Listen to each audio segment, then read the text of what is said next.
ഫൈഹാസ് കിച്ചൻ്റെ പുതിയൊരു എപ്പിസോഡിലേക്ക് എല്ലാവർക്കും സ്വാഗതം. നിങ്ങൾക്ക് ഈ വീഡിയോ ഇഷ്ടമായാൽ ഈ ചാനൽ സബ്സ്ക്രൈബ് ചെയ്യാൻ മറക്കരുതേ. അതിനോടൊപ്പം തന്നെ തൊട്ടടുത്ത് കാണുന്ന ബെല്ലൈക്കൺ കൂടി ഒന്ന് ക്ലിക്ക് ചെയ്താൽ ഈ ചാനലിൽ വരുന്ന പുത്തൻ വീഡിയോസ് ഉടനെ തന്നെ നിങ്ങളിലേക്ക് എത്തുന്നതായിരിക്കും. നമ്മുടെ സബ്സ്ക്രൈബേഴ്സുകളിൽ പലരും ചോദിച്ചിട്ടുണ്ടായിരുന്നു, വീട്ടിലുള്ള അവോക്കാഡോ കായ്ക്കുന്നില്ല, അപ്പോൾ 8-10 വർഷമായിട്ട് വലിയ മരമായിട്ട് നിൽക്കുകയാണ്, കായ്പിടുത്തം ഉണ്ടാവുന്നില്ല, അപ്പോൾ ഇതിന് എന്ത് പ്രതിവിധിയാണ് ചെയ്യേണ്ടത് എന്നുള്ള കാര്യങ്ങളൊക്കെ. അപ്പോൾ ഇതിന് മുന്നേ ഒരു വീഡിയോ ചെയ്തിട്ടുണ്ടായിരുന്നു അവോക്കാഡോയെക്കുറിച്ച്. അപ്പോൾ ആ വീഡിയോയിലും അവോക്കാഡോയെക്കുറിച്ചൊക്കെ കുറച്ച് കാര്യങ്ങൾ പറഞ്ഞിട്ടുണ്ട്. അപ്പോൾ വീഡിയോ കാണാത്തവർ ആ വീഡിയോ ഒന്ന് കണ്ടു നോക്കുക.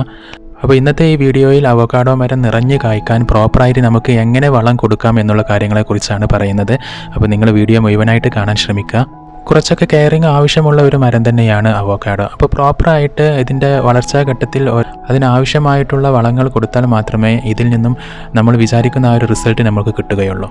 ഒരുപാട് വൈറ്റമിൻസ് അടങ്ങിയിട്ടുള്ള ഒരു ഫ്രൂട്ടാണ് avocado. Vitamin C, vitamin E, vitamin K, പിന്നെ അതുപോലെ തന്നെ vitamin B2, B3, B6, B5 എന്നിവയെല്ലാം ഇതിൽ അടങ്ങിയിട്ടുണ്ട്. പിന്നെ അതുപോലെ തന്നെ നമ്മുടെ ശരീരത്തിന് ആവശ്യമായിട്ടുള്ള നല്ല കൊഴുപ്പുകൾ ഇതിൽ ഒരുപാട് അടങ്ങിയിട്ടുണ്ട്. അവോക്കാഡോ പഴത്തിന് ശരീരത്തിലെ കൊളസ്ട്രോളിൻ്റെ അളവ് കുറയ്ക്കാനുള്ള ഒരു കഴിവുണ്ട്.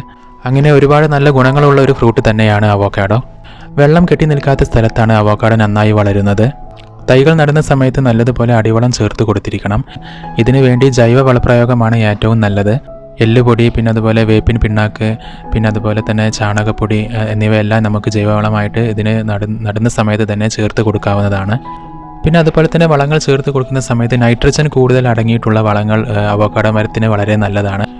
ഇതിനു വേണ്ടി നമുക്ക് കോഴിവളം ചേർത്ത് കൊടുക്കാം. ഇതിൽ നൈട്രജൻ കണ്ടന്റ് ഒരുപാട് അടങ്ങിയിട്ടുണ്ട്. പിന്നെ അതുപോലെ തന്നെ കമ്പോസ്റ്റ് നമുക്ക് ചേർത്ത് കൊടുക്കാവുന്നതാണ്. മണ്ണിര കമ്പോസ്റ്റൊക്കെ വീട്ടിലുണ്ട് എന്നുണ്ടെങ്കിൽ അതെല്ലാം നമുക്ക് ഇതിന് വളമായിട്ട് ചേർത്ത് കൊടുക്കാവുന്നതാണ്. എപ്പോഴും നമ്മൾ തൈകൾ സെലക്ട് ചെയ്യുന്ന സമയത്ത് ഗ്രാഫ്റ്റ് ചെയ്തതോ അല്ലെങ്കിൽ ബഡ് ചെയ്തതോ ആയിട്ടുള്ള തൈകൾ നോക്കി വേണം സെലക്ട് ചെയ്യാൻ.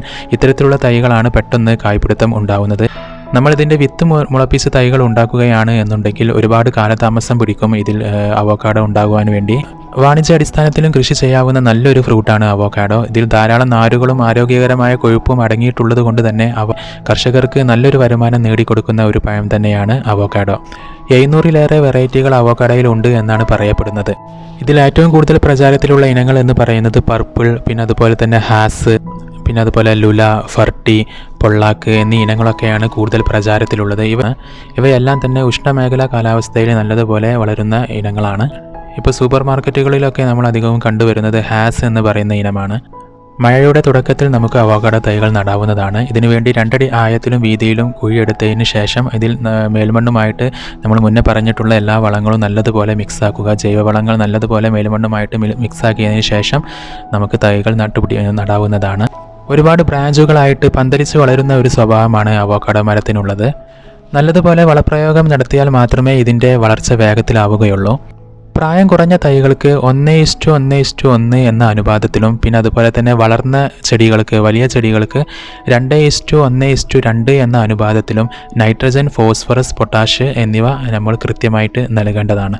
മുന്നേ പറഞ്ഞിട്ടുള്ള ജൈവവളങ്ങളിലെല്ലാം തന്നെ നൈട്രജൻ, ഫോസ്ഫറസ്, പൊട്ടാഷ് ഒക്കെ അടങ്ങിയിട്ടുണ്ട്. അപ്പോൾ ഇത്തരത്തിലുള്ള വളങ്ങൾ ഏതെല്ലാം എന്ന് നോക്കിയതിന് ശേഷം ഈ ഒരു അനുപാതത്തിൽ നമ്മൾ കൊടുത്തിരിക്കണം. നട്ട് കഴിഞ്ഞ് ആദ്യ വർഷം ജൂൺ മാസമാകുമ്പോൾ 100 gram urea, 200 gram super phosphate, 60 gram potash എന്ന ക്രമത്തിൽ വളങ്ങൾ ചേർത്ത് കൊടുത്തിരിക്കണം. നവംബർ മാസമാകുമ്പോൾ വീണ്ടും 25 ഗ്രാം യൂറിയ ചേർത്ത് കൊടുത്തിരിക്കണം.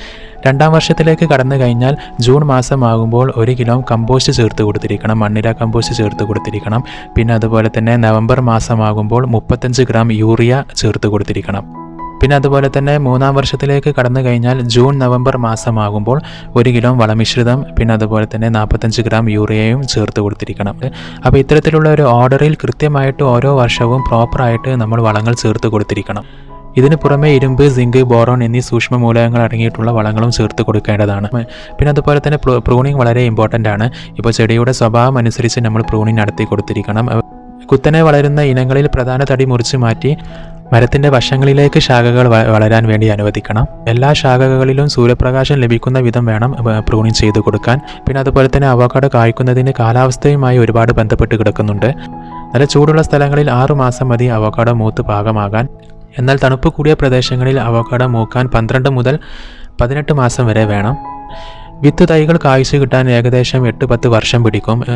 എന്നാൽ ഒട്ടു തൈകൾ കായ്ക്കാൻ 3-4 വർഷം മാത്രം മതി. നമ്മുടെ നാട്ടിൽ അവക്കാഡോ പൂക്കുന്നത് നവംബർ ഡിസംബർ മാസങ്ങളിലാണ്. പിന്നെ അതുപോലെ തന്നെ ജൂലൈ ഓഗസ്റ്റ് മാസങ്ങളിലാണ് അവക്കാഡോ പാകമാകുന്നത്. ഏകദേശം ഒരു മരത്തിൽ നിന്ന് 100 മുതൽ 500 കായ്കൾ വരെ ലഭിക്കുന്നതാണ്.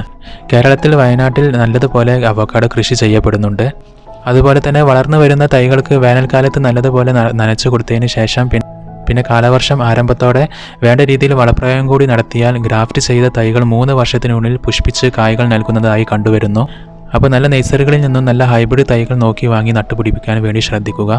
2 അതിൽ കൂടുതലോ അവക്കാഡോ മരങ്ങൾ പറമ്പുകളിലുണ്ട് എന്നുണ്ടെങ്കിൽ പെട്ടെന്ന് പരാഗണം നടന്ന് പോളിനേഷൻ നടന്നിട്ട് പെട്ടെന്ന് കായ്പിടുത്തം ഉണ്ടാവാനൊക്കെ ഒരുപാട് സഹായകമാണ്. അപ്പോൾ ഇത്തരത്തിൽ അവക്കാഡോയ്ക്ക് ആവശ്യമായിട്ടുള്ള ഒരു കെയറിങ്ങും പിന്നെ അതുപോലെ തന്നെ പ്രോപ്പറായിട്ടുള്ള വളങ്ങൾ കൊടുത്താൽ മാത്രമേ പെട്ടെന്ന് ഇതിൽ കായ്പിടുത്തം ഉണ്ടാവുകയുള്ളൂ. അപ്പോൾ ഇത്തരത്തിലുള്ള കാര്യങ്ങളൊക്കെ ഒന്ന് ശ്രദ്ധിക്കുക. അപ്പോൾ ഈ വീഡിയോ നിങ്ങൾക്ക് ഇഷ്ടമായെന്ന് വിശ്വസിക്കുന്നു. വീഡിയോ ഇഷ്ടമായെങ്കിൽ ഈ വീഡിയോ ഒന്ന് ലൈക്ക് ചെയ്യുക. പിന്നെ നിങ്ങളുടെ ഫ്രണ്ട്സുകളുമായിട്ടൊക്കെ വീഡിയോ ഷെയർ ചെയ്യുക. പിന്നെ നമ്മുടെ ചാനൽ ഇതുവരെ സബ്സ്ക്രൈബ് ചെയ്തിട്ടില്ല എങ്കിൽ ചാനൽ ഒന്ന് സബ്സ്ക്രൈബ് ചെയ്യുക. അപ്പോൾ പുതിയ കൃഷി അറിവുകളും ടിപ്സുകളുമായിട്ട് നമുക്ക് വീണ്ടും കാണാം. Thanks for watching.